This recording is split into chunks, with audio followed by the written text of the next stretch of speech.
Hi guys.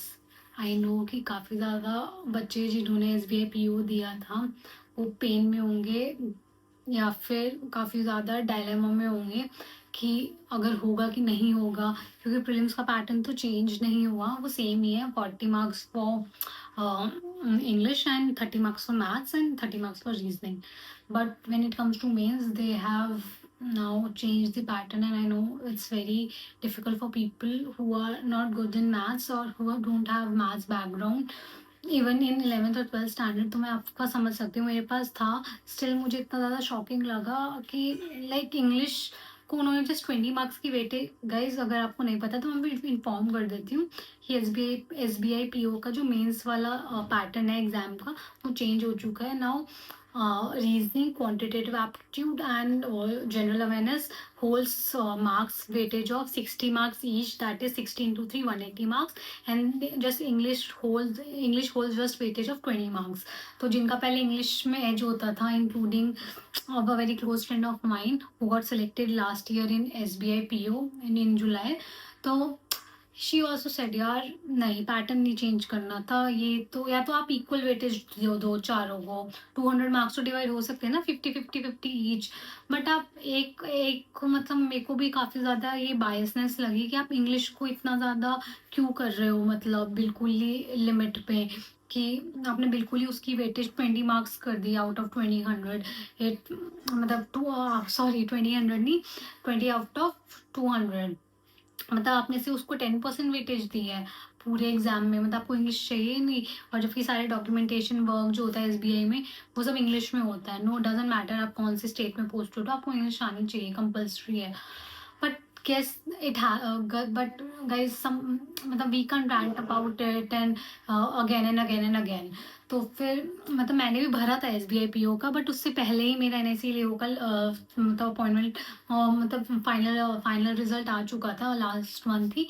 तो मैं तो देने गई नहीं, मैं जाती भी मैं, और मेरा ना डिसाइडेड भी था जब एन एस सी लेओ का रिजल्ट भी नहीं आया था कि इट्स ओके। मैंने एन एस सी तब तक मैं एन एस सी लेओ का इंटरव्यू दे चुकी थी, I B P S P O का इंटरव्यू दे चुकी थी, और यू आई आई सी ए ओ का मेरा इंटरव्यू का कॉल लेटर आ चुका था। उसका इंटरव्यू अभी मार्च में हुआ था, 19 मार्च को। तो आई वॉज ओके कि ठीक है, आई वोंट गिव, मतलब मुझे पता था मेरे को नहीं जाना एस बी आई में, not because of pattern change. वो तो फिर आप जब सबका प्री निकलता है वो मेंस के लिए वो एफिशिएंसी आपकी 50x हो जाती है, तो हम निकाल ही लेते हो। टाइम तो वो देते नहीं क्योंकि मेंस में इतना।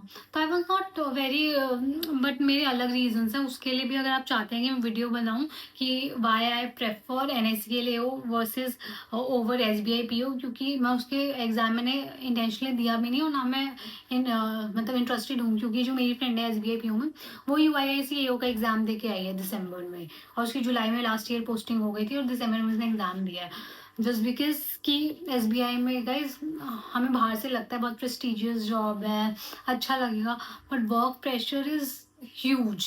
लाइक बहुत ज़्यादा प्रेशर आता है, क्योंकि उसकी भी 6:30 7 o'clock समथिंग छुट्टी होती है। यहाँ पे एन आई सी लेओ में तो बोला गया है कि 6 o'clock हो जाएगी, बट वहाँ पे वर्क प्रेशर सच में काफ़ी ज़्यादा है, क्योंकि मतलब वहाँ पे बच्चों की छुट्टी 7 7 7 7:30 भी उनको ऑफिस से निकलना पड़ता है, मतलब समटाइम्स। और ये सिर्फ S B I P O का हाल नहीं है, जो मेरी फ्रेंड पंजाब नेशनल बैंक में पोस्टेड है उसने भी मेरे को यही कहा कि 3 मंथ्स भी होता है कभी कभी। जो मतलब जो दूर वाले भी हैं ना, जो लीज अकोमोडेशन पे बिल्कुल 2 गली छोड़ के नहीं रह रहे, थोड़ा दूर रह रहे हैं, उनको भी रुकना पड़ता है। और जो आसपास रहते हैं उनको तो वो रोक ही लेते हैं 8 मतलब 8 PM तक।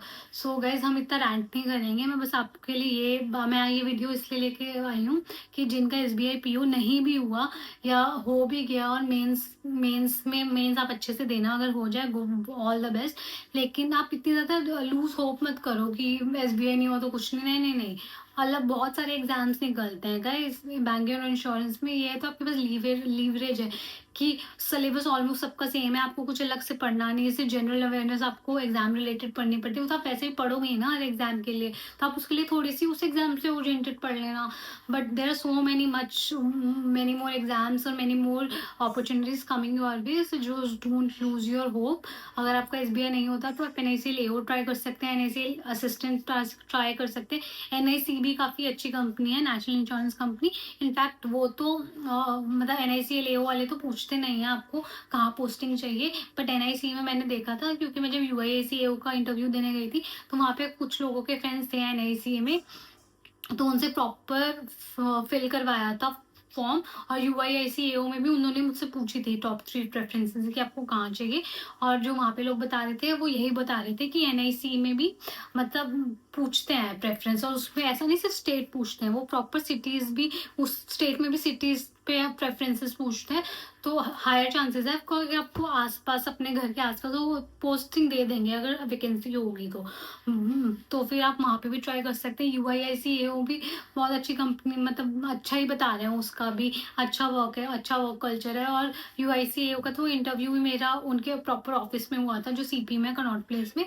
तो ऑफिस वॉज ऑल्सो गुड, काफ़ी क्लीन था, एम्बियंस ठीक था, बहुत अच्छे से उसका इंटीरियर तो बहुत ही ज़्यादा अच्छा, प्रॉपर टिपिकल जो होता है ना गवर्नमेंट ऑफिस, ट्रेडिशनल वाले जो होते थे, मे बी ब्रिटिश टाइम पे, प्री इंडिपेंडेंस वाले एरा के, बहुत अच्छा इंटीरियर था। मैं शूट नहीं कर पाई गाइस उस टाइम पे, काफ़ी ज़्यादा स्ट्रेस होता है, बट बहुत अच्छा उसका एम्बियंस। आप यूआईसीएओ दे सकते हैं। और there are so many exams, like GIC का होता है, उसकी पोस्टिंग तो मुंबई में ही है, तो आप लाइफ टाइम अगर आपको एक ही पोस्टिंग चाहिए तो आप वो दे सकते हैं। सो मैनी एग्जाम, मतलब अगर आईबीपीएस पीओ भी थोड़ा ट्रिकी रहता है, क्योंकि आई नो, मतलब मेरा हो गया touchwood, I am so grateful for that, but I know many people कि जिनका इंटरव्यू नहीं हो पाता, इंटरव्यू में कुछ हो जाता है, मीन्स में कुछ हो जाता है। तो guys don't lose your hope, there so many people. RRB के इतने एग्जाम्स आएंगे, अब तो एग्जाम्स का सेशन ही मतलब एग्जाम का सीजन, सेशन भी नहीं है, एग्जाम सीजन आने वाला है, जुलाई ऑनवर्ड्स एग्जाम आप बढ़ते रहो। एंड मेरे को ऐसा लगता है अगर आपका फी का थोड़ा इशू है ना, तो अगर आप, मतलब मैंने बहुत सारे वीडियोस अपलोड करे हैं how to clear pre without any coaching और सम, क्योंकि मैंने विदाउट कोचिंग ही निकाला है ये तीनों exams with in a span of 4-5 months only. तो आप भी कर सकते हैं, और जो पैसे आप कोचिंग के और उसके बचाएंगे ना, मतलब test series I think prelims में काम करती है, मेंस की आप बचा सकते हैं पैसे। मेंस में इतना रेलेवेंस रहता नहीं, टाइम बहुत मिलता है, क्वेश्चन बहुत टफ आते हैं, तो आप अपने कोर पे काम कीजिए, क्योंकि जीए ही आपको निकाल सकती है। जनरल अवेयरनेस आपको टॉप पे ला सकती है, और इंग्लिश आप स्ट्रॉन्ग कीजिए। इंग्लिश भी मुझे पता है एक स्टूडेंट ने कहा था डिस्क्रिप्टिव, मैं उसके लिए वीडियो भी बनाऊंगी, तो आप देख लीजिएगा, वो हो जाता है, मेंस हो जाता है। मेंस के आप टेस्ट सीरीज के पैसे बचा लेना, बट प्रीलिम्स में ले लेना, क्योंकि प्रीलिम्स में टेस्ट सीरीज काम आती है गाइस, क्योंकि वो 1 आवर का गेम है, उसमें अब पॉइंट सेकंड का भी फर्क पड़ता है कि आप कितने क्वेश्चन अटेम्प्ट करते हो, और वो टेस्ट सीरीज से ही आने लिया। आप मैंने बोल रही है आपने जो मैंने लिया, मैं बोलूँगी भी नहीं गाइस ये कोचिंग वाले, क्योंकि मुझे लगता है बहुत गलत इंप्रेशन पड़ता है अगर मैं किसी कोचिंग का यहाँ पे नाम लेती हूँ, तो ऐसा मुझे बोला गया है, तो मैं किसी कोचिंग का नाम नहीं लूँगी। और मैं आपको बता रही हूँ, आपको जो सूट करे आप वो उस वाली कोचिंग का ले लेना टेस्ट सीरीज, और वो 30 टेस्ट जो मिलते हैं ना एक पर बैच में, वो सारे अटेम्प्ट करना guys. I am telling you, आप पर डे एक करो, लेकिन करना पूरा, मतलब पूरा उसको ऐसा नहीं कि करके छोड़ दिया 1 घंटे में, नहीं। जो क्वेश्चन आते थे वो भी देखो कि कैसे आपने जल्दी कर लिया, और जो नहीं आते थे वो बैठ के उसके आंसर देखो। पूरा 4-5 आवर्स का काम है ये पूरा, बिफोर लंच आपको ये करना पड़ता है पूरा, लंच से पहले पहले आप ये कर लेना, क्योंकि उसके बाद एग्जॉस्ट हो जाते हो आप लोग लंच के बाद। मैं हो जाती थी, अपना बता रही हूँ। तो फिर ऐसा कर लेना, प्रीलिम्स की ले लेना उसमें, लेकिन मेंस पे पैसे बचा लेना। और मेंस के जो पैसे बचाओगे ना, वो ये सोचना कि मैं उससे ज़्यादा फॉर्म भर लूँ, क्योंकि आप फॉर्म के पैसों, आई नो फॉर्म एक्सपेंसिव होता है, पिंच करती है मनी कि नहीं निकला तो, लेकिन निकल गया तो हम क्यों नेगेटिव सोचें, हम अच्छा सोचेंगे ना कि बाई चांस निकल ही जाए। फिर आपके तो फिर वो आप ऐसा देखो ना, अगर बाई चांस वो आपका उस एक मतलब 800 रुपीज़ के फॉर्म से आपको 56 मतलब 50 तो मतलब असिस्टेंट लेवल की होती है, और अदरवाइज आपको 88 ग्रॉस मिलेगी, मतलब 75 तक तो आपको इन हैंड मिलेगी ना, किसी भी जॉब में जाओगे आप, तो वो देख लो, और 88-50 रुपीज़ देख लो आप, कोई कंपैरिजन है, कितने मल्टीप्लाई हो जाएंगे अगर आपका एक एग्जाम निकले। तो आप ऐसा सोचा करो, छोटी सोच नहीं रखनी है, हमने अच्छी बड़ी सोच रखनी है। और बड़ी सोच के आगे ही बड़ी सोच के रख के ही हम आगे बढ़ेंगे और दूसरों का फ्लिप करके चलेंगे, साथ में लेके चलेंगे, तो ही तो ग्रो करेंगे, है ना गाइस। तो फिर आप ऐसे करना। तो आप फॉर्म जितने हो सके सब भरना, सब देना, एग्जाम दे के ही समझ आता है। मुझे भी जब एनआईसी लियो का मैंने प्री दिया था, मेरे बहुत उसमें, उससे पहले मैंने आईबीपीएस क्लर्क का दिया था, वो एक्सपीरियंस मेरा अच्छा नहीं था, क्योंकि मैं भी सिलेबस पूरा करने में लगी पड़ी थी, यूट्यूब पे वीडियो देखती रहती थी, टेस्ट नहीं लिए थे तब मैंने। फिर उसके बाद मुझे एनालाइज, मतलब मेरे को रियलाइज हुआ टेस्ट सीरीज कितनी इंपॉर्टेंट है, टेस्ट देना रोज कितना इंपॉर्टेंट है। उसके बाद मैंने अपनी स्ट्रैटेजी चेंज करी और विद इन 1 मंथ मैंने जो मैंने 30 डेज के टेस्ट करे प्रीलिम्स के, उसके बाद देख लो इस लाइन से मेरे प्रीलिम्स निकल गए। मेरा आईबीपीएस मतलब मेरा एनआईसी लियो का प्री निकला, मतलब मैंने सितंबर में टेस्ट करे 30 दिन लगातार, और अक्टूबर मेरे दोनों प्री निकल गए, एनआईसी लियो का भी और उसका भी आईबीपीएस पीओ का भी। और दिसंबर में यूआईएसी का एग्जाम था, उसका प्री मेंस इकट्ठे होता है, वो भी निकल गया। तो यू जस्ट नेवर नो, आप टेस्ट दोगे नहीं, फिर एग्जाम में, तो एग्जाम में आप वो ट्रायल एंड एरर नहीं कर सकते ना, मेरी गलती से सीखो। मेरा एक एग्जाम स्पॉइल हो गया, क्या पता मैं आईबीपीएस क्लर्क भी हो जाता, बट तब मैंने लिए नहीं थी टेस्ट सीरीज, ना मैंने टेस्ट अटेम्प्ट करे थे। फ्री वाले कर लो भाई, जहाँ आपको मिले ना 1 आवर का फ्री, जहाँ मर्जी से कर लो, बस कर लो, 30 दिन तक वो कर लो, मैं बता रही हूँ। और अपने मार्क्स ना डायरी में या कहीं पे भी नोट डाउन करते रहना, जहाँ, क्योंकि फ्री वाले तो पूरे एक पोर्टल पे नहीं होंगे ना अवेलेबल, तो डायरी में नोट डाउन करते रहना अपने टेस्ट, कौन सा टेस्ट में आपके कितने नंबर है। तो आप जब अपनी ट्रैजेक्टरी देखोगे ना, वो यहाँ से यहाँ पहुँचती है सीधा, सही बता रही हूँ, यहाँ से वो सीधा यहाँ पहुंचेगी। आप खुद अपना मतलब देख पाओगे कि हर दिन टेस्ट करने से आपका स्कोर ऐसे इंप्रूव करता है सीधा exponentially. So guys just believe in me, believe in your self, और हो जाएगा, डोंट वरी। एक दरवाजा बंद होता है तो दूसरे 100 खुलते हैं, मेरे साथ भी हो चुका है। आई ऑल्सो शिफ्टेड जो लास्ट जुलाई ऑल्सो हुई, क्योंकि मैंने जो मैं कर रही थी, I also close the chapter and move in to this chapter of my life, and I am so satisfied कि I am glad I did it. ये अलग लेवल का कॉन्फिडेंस आता है आपको जब आपके सारे पेपर निकलते हैं ना। और फिर रिश्तेदार, मुझे पता है बहुत टॉक्सिक होते हैं, सब फालतू ही बोलते हैं, आपके मुंह पे नहीं बोलेंगे, आपके पेरेंट्स को बोल लेंगे, पिंच करती हैं बातें, आपके कानों तक पहुंच जाएंगी। घर में ही रहोगे ना, इंडिया में रहते हो, फैमिली से दूर कहाँ ही जाओगे, उनका दुख भी तो आपको दिखता ही है ना, कि पेरेंट्स भी कब तक जवाब देते रहेंगे। मैं अब आपको बता नहीं सकती, रैंट वीडियो हो जाएगा। मैं सोशल गैदरिंग्स में नहीं जाती थी कि सब मुझसे पूछेंगे कि मैं क्या करूँ क्या करूँ, अब तक हुआ ही नहीं, अब तक हुआ ही नहीं।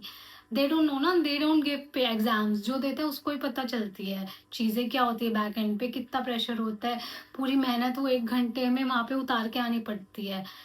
जो एग्जाम देता है ना उसको ही पता होता है guys. So just have faith in yourself. किसी का दिन अच्छा होता है, किसी का नहीं, लेकिन ऐसा नहीं है ना हमारा हर बारी कुछ बुरा ही होगा, हर बार हमारे साथ अच्छा ही होगा। लेकिन जिस दिन अच्छा होगा, मैं बता रही हूँ, आपको लगेगा you are God's favourite child. क्योंकि जब मेरे एग्जाम्स क्लियर होने लगे, मुझे भी ऐसा लगा कि फाइनली गॉड की लाई आईज भी, मेरी भी, मतलब मेरा भी चैप्टर, अब मेरा भी नंबर लग गया है, अब सब कुछ अच्छा ही होगा। तो guys just don't, take deep breath. जब भी आपको डिमोटिवेशन है, take deep breath, do whatever you want to do। मुझे मेकअप ट्यूटोरियल्स देखना बहुत अच्छा लगता था, मैं खूब देखती थी प्रिपरेशन में। मैंने 6 महीने, ऐसा नहीं मैं सिर्फ पढ़ी हूँ, मैं खूब देखती थी, क्योंकि आपको सोशल गैदरिंग्स में नहीं जाती थी, लेकिन मैंने अपने आप को वो ऐसे लूप होल में नहीं डाला एकदम बिल्कुल, मैं तो बस पढ़ाई में ही दबके रह जाऊंगी। No, it doesn't work like that. आपके माइंड को भी फ्रेशनेस चाहिए होती है, रिजुविनेशन चाहिए होती है। मुझे वो मेकअप ट्यूटोरियल्स देख के मिलता था, तो मैं वो करती थी। आपको जो अच्छा लगता है वो करो।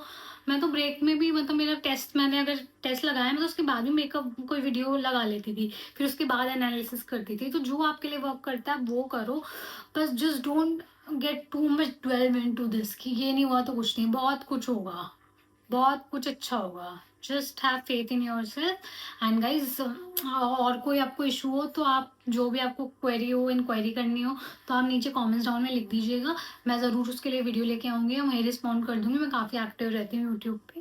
And see you soon guys, and don't forget to like share subscribe to this channel.